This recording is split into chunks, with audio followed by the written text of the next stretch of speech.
کوڑ سے شفا پانا مردوں میں سے جی اٹھنے کے برابر سمجھا جاتا تھا، اور یہ صرف اور صرف خدا کر سکتا تھا۔ اب جو خطرناک بات ہے وہ یہ تھی کہ ان کو گاؤں سے باہر جو آبادی ہے وہاں سے ان کو باہر رہنا پڑتا تھا ویران جگہوں میں، اور پھر ہیکل میں تو وہ جا نہیں سکتے تھے۔ خدا کی طرف سے بھی ان پر لعنت تھی، معاشرے کی طرف سے ان پر بھی لعنت تھی۔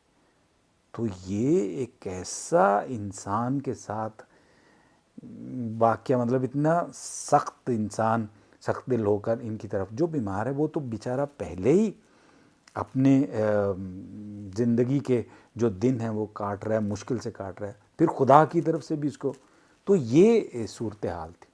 تو آج کی تلاوت میں خدا یسوع مسیح یروشلم کی طرف سفر کرتے ہوئے جاتے ہوئے سامریہ اور جلیل کے بیچ میں سے ہو کر جا رہا ہے۔ خدا یسوع مسیح ایک مقدس لوکا کی انجیل میں ایک لمبے سفر پر ہیں، اور اس کے دوران بہت سارے لوگوں سے ان سے ملاقات ہوتی ہے، اور کیسے ان کی زندگی، پھر جن سے ملاقات ہوتی ہے ان کی زندگی کیسے تبدیل ہوتی ہے۔ آج ایک گاؤں میں داخل ہوتے ہیں۔ یہ جو انجیلوں میں گاؤں کا ذکر کیا گیا، جیسے ہی گاؤں کا لفظ آتا ہے اس کا مطلب یہ ہے کہ یہ وہ آبادی ہے جو بند ہے، جو روایات کو برقرار رکھنے کے لیے ان کا ذہن اتنا بند ہے، ذہنیت اتنی بند ہے کہ روایات کو برقرار رکھنے کے لیے انسان کو بھی باہر پھینک سکتے ہیں۔ مثال کے طور پر ناصرت بھی ایک گاؤں تھا، مرکز کی انجیل اس کا 6 باب اس کی 5ویں آیت، اور خدا یسوع مسیح جب وہاں جاتے ہیں واپس تو وہاں پر کوئی معجزہ نہیں دکھا سکتے ان کی بے اعتقادی کی وجہ سے، اور وہ اس پر تعجب کرتے ہیں۔ مقدس لوکا کی انجیل میں اس کا 4 باب 28 اور 29ویں آیت میں جب وہ عبادت خانے میں جاتے ہیں اور ان سب باتوں کو سنتے ہوئے باقی جو لوگ ہیں وہ غصے سے بھر گئے، اور وہ ان کو اس شہر سے نکال دینا چاہتے تھے، باہر پھینک دینا چاہتے تھے، بلکہ پہاڑ کی چوٹی پر لے جا کر سر کے بل گرانا چاہتے تھے۔ اتنا سخت ہے یہ گاؤں، کیونکہ وہاں کی روایات جو ہیں وہ اتنے انسان کو اندر سے بند کر دیتی ہیں۔ گاؤں میں نئے پن کے لیے کوئی جگہ نہیں، اس لیے خدا یسوع مسیح جب بھی کسی کو شفا دیتے ہیں، جب بھی کسی کی زندگی کو تبدیل کرتے ہیں تو پہلے اس کو گاؤں سے باہر لانے کی کوشش کرتے ہیں۔ مثلا مقدس مرکز کی انجیل اس کا 8واں باب اس کی 23ویں آیت میں بیت سائدہ کا جو نبینہ ہے اس کا ہاتھ پکڑ کر اس کو گاؤں سے باہر لے کر جاتے ہیں۔ گاؤں کی ذہنیت کیا ہے کہ جو تندرست ہیں وہ خدا کے پیارے ہیں، اور جو بیمار ہیں انہیں خدا سے سزا ملی ہے، اس لیے ناپاک کو پاک سے علیحدہ کیا جاتا ہے۔ کوڑی اپنے آپ کو مسترد یعنی ریجیکٹڈ، خدا اور انسان کی طرف سے ریجیکٹڈ محسوس کرتے تھے۔ انسان انہیں آبادی سے باہر، معاشرے سے باہر پھینکتا تھا، اور خدا جو شفا دے سکتا تھا اس کی طرف سے بھی اس کو یہ سزا سمجھی جاتی۔ تو خدا اپنے خلاف کیوں جاتا؟ جب میں نے ہی سزا دی ہے تو میں اس کو کیوں کروں؟ اس لیے وہ خدا سے بھی فضل نہیں مانگ سکتے تھے، اس لیے انہیں ساری زندگی زندہ رہتے ہوئے اس دوزخ میں جلنا تھا۔ یہ گاؤں کی سوچ ہے، یہ گاؤں کی سوچ ہے۔ تو یہ جو 10 کوڑی تھے وہ خدا یسوع مسیح کو دیکھتے ہیں اور دور سے آواز دیتے ہیں، ان کو کہتے ہیں۔ آئیے دیکھتے ہیں کیوں 10 تھے، کیونکہ یہ بھی ایک علامت ہے کلام مقدس میں، کاملیت کی علامت ہے، جیسے ہاتھوں کی 10 انگلیاں ہوتی ہیں۔ تو اس گاؤں میں 10 کوڑی کا مطلب ہے کہ سب کے سب بیماری میں مبتلا ہیں، وہ بیماری جو ہمیں موت کی طرف لے کر جا رہی ہے۔ جب تک اس گاؤں سے نہ نکلیں ہم موت کی اس سڑک پر چلتے جاتے ہیں اور اس سے منہ پھیر کر واپس نہیں آ سکتے۔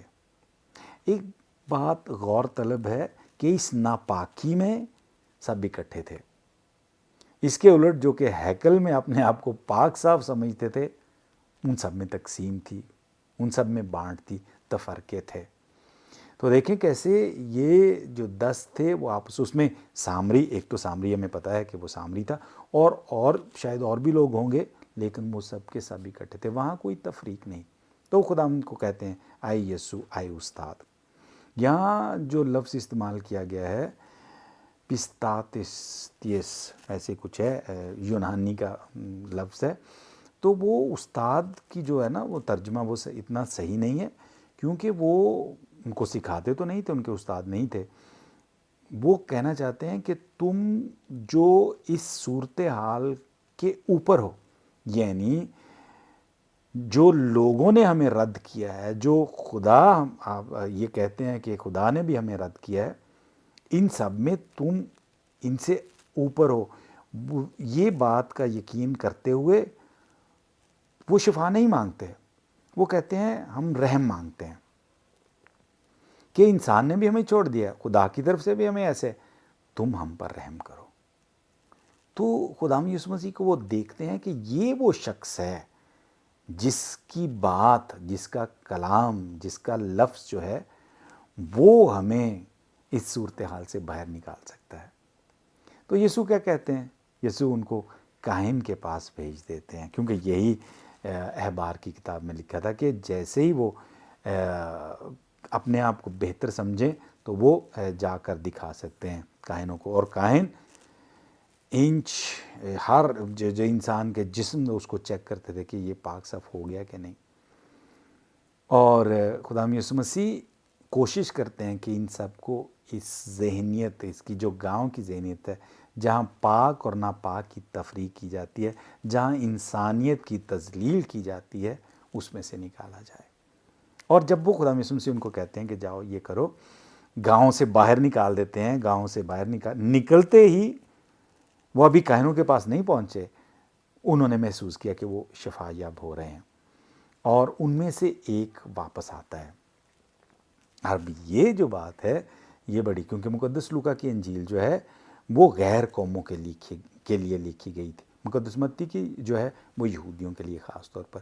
تو یہ خداوند یسوع مسیح کا جو ہیرو ہے اس میں وہ سامری ہے، وہ ایک غیر قوم ہے جس کے لیے لفظ پردیسی استعمال کیا گیا. وہ جیسے ہی گاؤں سے نکلتا ہے وہ دیکھتا ہے اور وہ واپس آتا ہے. یہ وہ سامری ہے جو باقی سب سے پہلے سمجھ جاتا ہے کہ خداوند یسوع مسیح کا جو کلام ہے، اس کی جو بات ہے وہ ہمیں ذہنی، مذہبی، معاشی آزادی دینے کے لیے کام آتی ہے. اب اس کے لیے خداوند یسوع مسیح ایک لفظ استعمال کرتے ہیں. کیا یہ پردیسی کے علاوہ اور کوئی نہیں تھا؟ کیوں پردیسی لفظ استعمال کیا گیا؟ یونانی زبان میں یہ لفظ ہے آلوجینس، ایسے کچھ ہے یونانی زبان میں. تو یہ لفظ جو ہے وہ ہیکل کے اندر مختلف حصے تھے، جو کہ جیسے جب داخل ہوتے ہیں تو وہاں پر سب لوگ داخل ہو سکتے ہیں، غیر قوم بھی داخل ہو سکتے ہیں. اس کے بعد ایک اور حصہ تھا جہاں پر صرف یہودی جا سکتے، اس کے بعد ایک اور حصہ تھا جہاں عورتیں جاتی ہیں، ایک اور حصہ جہاں صرف کاہن جا سکتے تھے، ایک اور جو سب سے مقدس جگہ تھی وہاں پر کاہن اعظم سال میں ایک دفعہ صرف جا سکتے تھے. تو یہ جو پہلا حصہ تھا جہاں پر غیر قوم جا سکتے تھے، اس کے اختتام پر، خاتمے پر یہ 13 تختیاں لگائی گئی تھیں مختلف زبانوں میں، رومن زبان میں، پھر یونانی زبان میں جو اس وقت کی جیسے آج انگلش ہے تو وہ ہے، پھر وہاں کی جو لوکل زبان تھی عبرانی میں، اس میں لکھا گیا تھا کہ جو اس حد کو پار کرے گا، جو کہ یہودی نہیں، اس حد کو پار کرے گا، وہ اپنی موت کا خود ذمہ دار ہو، کیونکہ جیسے ہی وہ پار کرے گا اور اس کو وہ پکڑا جائے گا، اس کو قتل کر دیا جائے گا. تو یہ لفظ استعمال کیا گیا ہے کہ وہ پردیسی جو خدا کو ہیکل میں جا کر پہچان نہیں پاتا، یہاں خدا اس کی طرف آتا ہے اور یہاں وہ خدا کو ہیکل سے باہر پہچان لیتا ہے. پاک اور ناپاک اس گاؤں سے باہر نکل کر وہ اس منزل کو پا لیتا ہے. اور یہ خداوند یسوع مسیح کہتا ہے کہ تیرے ایمان نے تجھے شفا دی ہے، تجھے شفا عطا کی ہے. ایمان، جیسے ہم نے ایک دفعہ پہلے بھی کہا تھا، پہلے ایک اور ویڈیو میں کہا تھا، خدا کی طرف سے ایک تحفہ ہے. اصل میں یہ تحفہ بند ہے، جیسے پیک کر کے دیتے ہیں نا، گفٹ پیک ہے، وہ ہے. جب تک ہم اس کو کھول کر قبول کر کے اس کو استعمال میں نہیں لاتے تب تک یہ شفا نہیں دے سکتا. کیونکہ ایمان جو ہے وہ پیار کا جواب ہے. جب آپ کو پیار دیا جا رہا ہے اس کے جواب میں آپ کیا کہتے ہیں، یہ جواب ہے. تو جیسے میں نے ایک اور ویڈیو میں کچھ بکواس آئینے میں اس کا ذکر کیا جلال الدین رومی کا، جس کے بارے میں نے کہا کہ میں اس میں ویڈیو میں بات کروں گا. وہ 1207 میں پیدا ہوئے افغانستان میں اور 1273 میں ان کی وفات ہوئی. اور انہوں نے اس کے بارے میں گہرائی میں ایک بات کہی. جیسے میں نے کہا کہ حضرت سلطان باہو نے بھی کہا کہ خدا کن کو ملتا ہے؟ وہ جو اس کی پہچان کرتے ہیں، جو اس کا شکر کرتے ہیں. اور رومی کہتے ہیں out beyond the ideas of wrong and right doing there is a field I will meet you there.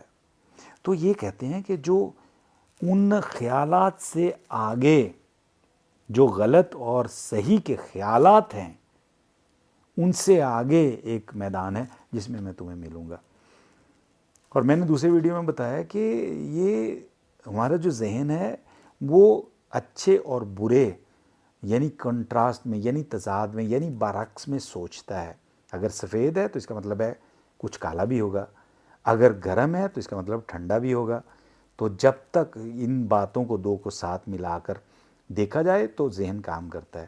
لیکن رومی کہتا ہے کہ اس سے آگے ان خیالوں، کیونکہ یہ ہماری ذہن کی پیداوار ہے. اب یہ دیکھیں نا کہ اگر میرے لیے دن ہے تو چمگادڑ کے لیے وہ رات ہے، اور چمگادڑ کے لیے جو رات ہے وہ میرے لیے دن ہے. تو یہ میرے ذہن کی پیداوار ہے. جیسے پانی ہے، اس کی مختلف اشکال ہیں، وہ اوس بھی ہے، وہ برف بھی ہے، وہ بلبلا بھی ہے، وہ بھاپ بھی ہے. وہ میں اس میں اگر جب الجھ جاؤں گا تو میں اس کی حقیقت جو وہ پانی ہے اس کو کھو دوں گا. یہی حال انسانوں کے ساتھ ہے کہ جب میں ان کو مرد عورت، کالا گورا، مذہب اور جنس کے حوالے سے دیکھتا ہوں تو میں اس کی جو اصلیت ہے اس کو کھو دیتا ہوں. میں جو اس کا خون کا رنگ جس میں سب ایک ہی رنگ ہے اس کو کھو دیتا ہوں. تو خدا یسوع مسیح ہمیں یاد دلاتے ہیں کہ اس بات کو مت بھولو. تو خدا یسوع مسیح کہتے ہیں، اور جیسے رومی نے کہا out beyond the ideas of wrong doing and right doing, پاک اور ناپاک سے ہٹ کر پیار کی طرف، وہاں پر جہاں دو باتیں نہیں ہیں ایک ہی بات ہے، میں بھی تم اور تم بھی میں. تو یہ خدا یسوع مسیح آج ہمیں کہتے ہیں کہ ان سے نکل کر، آگے نکل کر سوچو، کیونکہ خدا کا پیار جو ہے وہ تمہیں اس طرف لے کر جائے گا، اور تم وہ پیار کا حصہ بن جاؤ گے کہ دوسروں کو اس نظر سے نہیں دیکھو گے کہ یہ اچھا ہے، یہ برا ہے، یہ ہے، یہ وہ ہے، مرد ہے، عورت ہے. شالوم بھائی اور بہنوں، ملتے ہیں اگلے ویڈیو میں.